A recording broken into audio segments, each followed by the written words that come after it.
Relations algéro-françaises, une crise qui pourrait durer. La convocation par le ministère des Affaires étrangères de l'ambassadeur de France sont un signe supplémentaire, selon les journaux français, de la détérioration rapide des relations bilatérales entre la France et l'Algérie. Le quotidien régional Ouest France a rapporté que la convocation de l'ambassadeur français indique une intensification des tensions entre les deux pays, tandis que Le Monde a souligné que la tension est passée à un cran supérieur. Ce contexte est lié à une série d'incidents depuis juillet dernier, après l'annonce de la France soutenant publiquement les plans d'expansion du Maroc au Sahara occidental, suivi de l'arrestation du romancier franco-algérien Boualem Sansal le 16 novembre, événement qui a provoqué des réactions furieuses parmi les milieux médiatiques et politiques français, en grande partie d'extrême droite.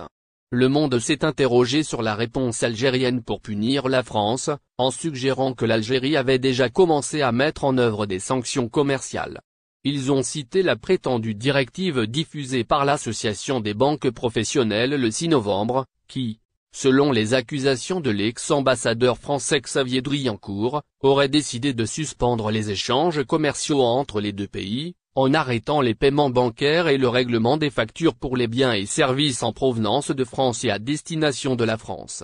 Cette mesure avait été prise par l'Algérie contre l'Espagne en 2022. Cependant, les autorités algériennes avaient démenti cette information dans un communiqué du bureau du Premier ministre, qualifiant ces allégations de fausses. La journaliste française a questionné jusqu'où irait cette hostilité, qu'elle considère comme la plus grave depuis 20 ans, citant une déclaration d'un responsable français selon laquelle l'atmosphère est de plus en plus tendue et que les conditions pour rétablir la confiance sont devenues compliquées. Elle a conclu que la crise actuelle pourrait durer plus longtemps que celle de 2021 et 2023, qui avaient duré 3 mois, les crises ayant éclaté à la suite de déclarations du président français Emmanuel Macron en 2021, selon lesquelles l'Algérie avait construit son système après l'indépendance de 1962 autour de la rente de la mémoire mis en place par le système politico-militaire. La crise suivante s'était produite à la suite de l'exfiltration de l'activiste dissidente Amira Bouraoui, facilitée par les autorités consulaires françaises.